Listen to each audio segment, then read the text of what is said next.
Hello, thanks for joining us. I am Craig O'Neill. I do the news on television at 10 o'clock on THV 11. We get to enjoy a book together, and today we're going to be doing Cartwheels.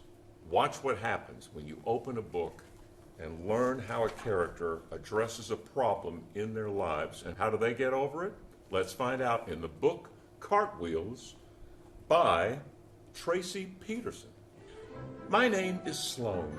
I am 6 years old. I love to make up dances and put on shows. I play soccer and take gymnastics. I especially like to do cartwheels. I do cartwheels everywhere. Last year, I started kindergarten. Oh, and it was fun. I talked and made up lots of stories. I'm really good at that. I did art. I'm an amazing artist. I did math. I'm really good at math. The numbers go together right in my brain. In kindergarten, I started to learn my letters and some of the sounds that the letters made. I remembered a few of the words, but I wasn't as good at the reading stuff as I was at talking and art and math and gymnastics and cartwheels. As the year went on, we started doing more letters and sounds and harder reading. The other kids were putting sounds together to make words. The other kids were remembering all of those words we were supposed to remember. The other kids liked reading. They would read just for fun. When it was time for reading, my teacher would say, "Sloane, pay attention! Focus! You know this!" But no matter how hard I looked at those letters, I couldn't remember which one was which. I never could remember which sounds were supposed to go with which letters. And I for sure couldn't remember all those words. I felt sad that I couldn't keep up with my class and that I wasn't reading the right way. My brother is just 1 year older, and he could read real books like magic. It made me think, what is wrong with me? Finally, it was summer. Oh, what a relief. No more teachers or letters or words or books. I was free to sing and dance and play. It felt good not to be so worried about doing things wrong. Sometimes my friends would want to read under a tree or even play school, but I would always rather do cartwheels instead. Before I knew it, it was time to get new shoes and new backpacks. First grade was here. I was excited about some things. We had our own desks, and all of my friends were there. We got to go on the big playground and eat dessert first at lunch if we wanted to. But we also had to do more work. We got to play and do art and math, but along with the good stuff was harder reading. The other kids were learning to read faster. They were happy when it was time to read. When it was my turn to read, my first grade teacher would say, "Sloane, you need to try harder." She would say, "Pay attention." She would also say, "You know this." But I didn't. I tried. I really did. But that reading stuff just didn't make sense in my brain. I didn't want the other kids to know that I couldn't read.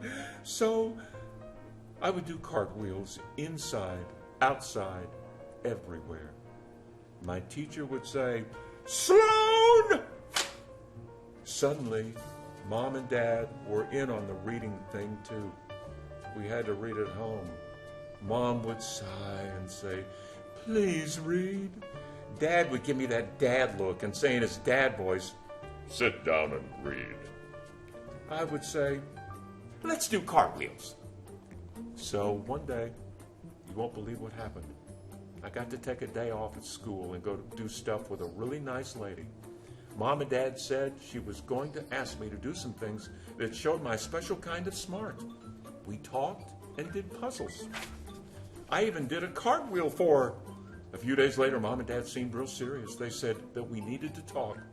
I thought I was in big trouble. They told me that I had something called dyslexia. I said, "Dyslexia, what?" They said dyslexia is something where your brain was smart like mine, but it has a hard time remembering letters and sounds and putting them together the right way to make words. I told them that reading was too hard and that everyone else was learning to read, but I wasn't. They told me that every brain works differently and everyone is their own special kind of smart. They said that my brain could crack this reading code. I just had to learn it in a different way. I got to work with a special teacher and we went back to the start. She taught me the reading code in a different way that made more sense to my brain. Sometimes it was hard. Sometimes it wasn't very fun. Sometimes I would be naughty. And sometimes when my brain felt too full, I would even get up and do cartwheels. But I kept working, and the letters and sounds and words started to make sense. C-A-T, cat, turned to S-A-I-D was said. U-P was always up. I still love to sing and dance. I still love to talk and make up stories. I still love to do math, and I'm still an amazing artist. But now I can read too. Reading and writing is still hard work, but every once in a while I like it. Sometimes I even get that reading magic that my brother has. But now, even though it takes work, I know that I'm smart and my brain can do it.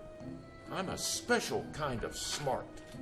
At the end of the year, my teacher asked me what advice I had for next year's first graders. I told her to tell them to bring their favorite pencil because in first grade, we have our very own desk where we can keep our things.